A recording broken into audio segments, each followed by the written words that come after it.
सबै पुंसां परो धर्मो यतो भक्तिरधोक्षज अहैतुक्य प्रतिहता ययात्मा संप्रसीदति। पहला प्रश्न, मानव जीवन का परम लक्ष्य क्या है? तो प्रत्येक जीव का तो एक ही धर्म है, एक ही लक्ष्य है, यतो भक्तिरधोक्षज, परमात्मा के चरणों में अधोक्षज भक्ति का होना, यही परम लक्ष्य है जीवन का। लेकिन वो भक्ति कैसी हो? कहे अहैतुक्य प्रतिहता, वो भक्ति बिना हेतु की होनी चाहिए। क्या हम बिना हेतु की भक्ति करते हैं?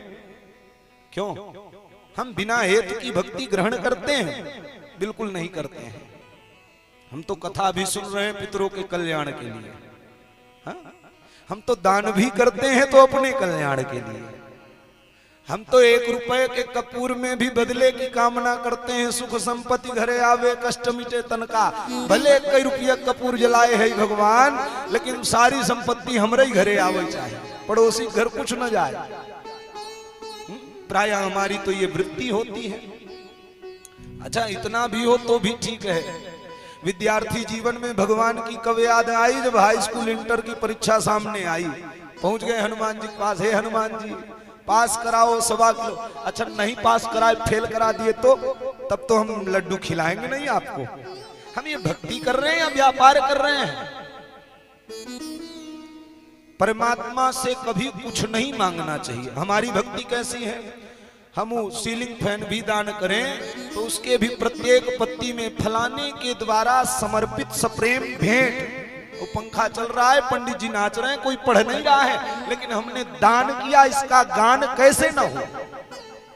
मंदिर की स्थापना कराई, लोग देवता के दर्शन बाद में करें, सबसे पहले स्थापना कराने वाले के दर्शन करें। बड़े बड़े अक्षरों में स्पष्ट रूप से लिखा दिया, फलाने के द्वारा स्थापित सन फला फला। क्या ये भक्ति है? हम इसे भक्ति तो कहते नहीं, ये तो व्यापार है। हम पहुंच गए सेठ जी के यहाँ, चीनी शायद 48-50 में हो, जो भी भाव हो। पहुंच गए सेठ जी के यहाँ, 48 रुपए दिया और बदले में सेठ जी से 1 किलो चीनी की कामना करी। अब देखिए, सेठ जी की आवश्यकता थी धन, हमारी आवश्यकता थी चीनी। हमने एक दूसरे की आवश्यकता पूरी करी। अब बताइए, क्या इसमें कोई व्यवहार बचा है? अब तो कोई व्यवहार नहीं रहा, अब तो व्यापार हो गया। स्वामी आया, सेवक को बुलाया, सेवक घर आकर के स्वामी की सेवा कर रहा है और बदले में अपनी पारिश्रमिक ले लिया। तो अब स्वामी और सेवक का कोई व्यवहार बचा? कोई व्यवहार नहीं बचा। इसलिए परमात्मा से भक्ति करना है, व्यापार नहीं करना है।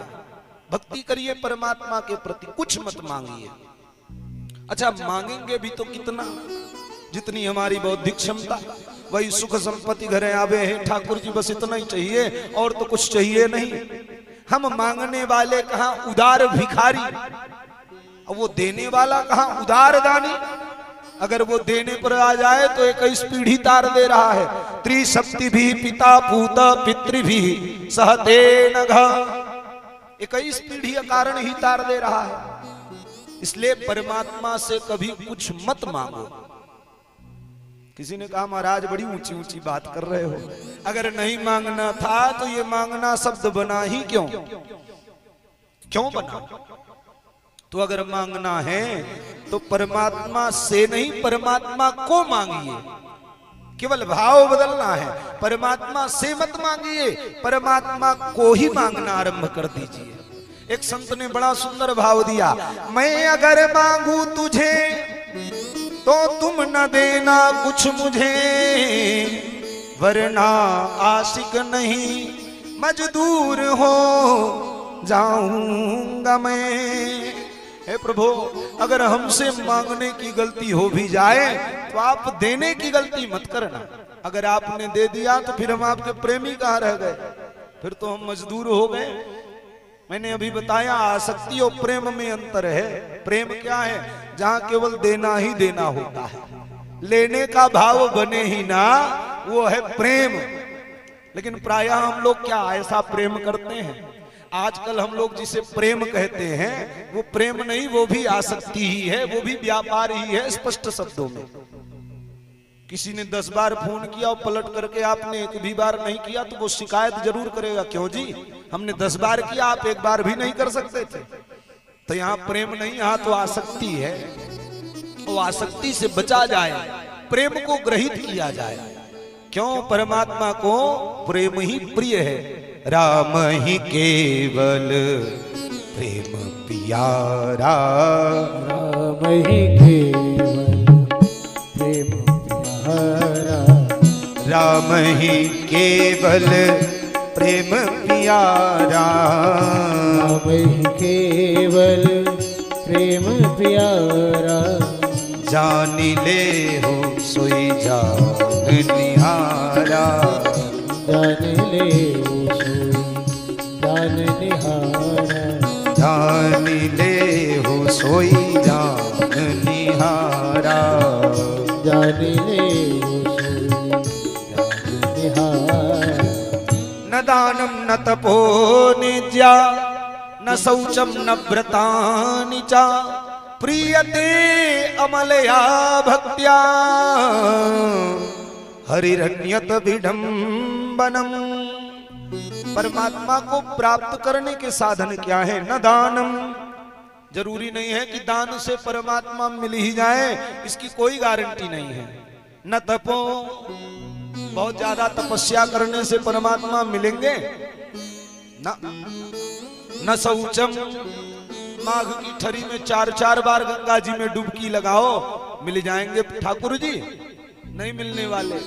अगर ऐसा होता डुबकी लगाने से मिलते तो हमसे आपसे पहले तो मगरमच्छ और मछली को तो सबसे पहले मिल जाते, वो तो गंगा में ही निवास करते हैं। न व्रतानि च, भूखे रहने से परमात्मा मिलेंगे? 30 दिन के महीने में 60 बार व्रत करो ना, अगर भूखे रहने से परमात्मा मिलते तो हमारे भारतवर्ष में लाखों करोड़ों की संख्या में भिखारी हैं जो बिना खाए प्रायः भूखे ही सोते हैं, उनको तो परमात्मा और भी पहले मिल जाते। परमात्मा मिलते कैसे हैं? कहे प्रीयते अमलया भक्त्या, परमात्मा प्रेम से मिलते हैं, भक्ति से मिलते हैं, लेकिन वो प्रेम भक्ति हो कैसी? अमल भक्ति हो। अर्थात भक्ति 2 प्रकार की है, एक मल भक्ति, दूसरी अमल भक्ति। मल भक्ति क्या है? मल भक्ति वही है जो हम आप कर रहे हैं, ये मल भक्ति है। 1 रुपए के कपूर में निवेदन करते हैं, हमारे यहाँ ही लाना, ये मल भक्ति है। अमल भक्ति क्या है? अर्धरात्रि के समय नींद खुल जाए, अब बिना सुपारी खाए फिर दोबारा जिस प्रकार नींद ना आए, उसी प्रकार परमात्मा की याद किए बगैर हम जीवन कैसे जी रहे हैं? परमात्मा को स्मरण किए बगैर हमने दिन की शुरुआत कैसे करी? ये भाव जिस दिन बनने लग जाएगा उस दिन परमात्मा मिलने में विलंब करने वाले नहीं हैं। इसलिए सबई पुंसाम परो धर्मो यतो भक्तिरधोक्षज, अहेतुक्य प्रतिहता।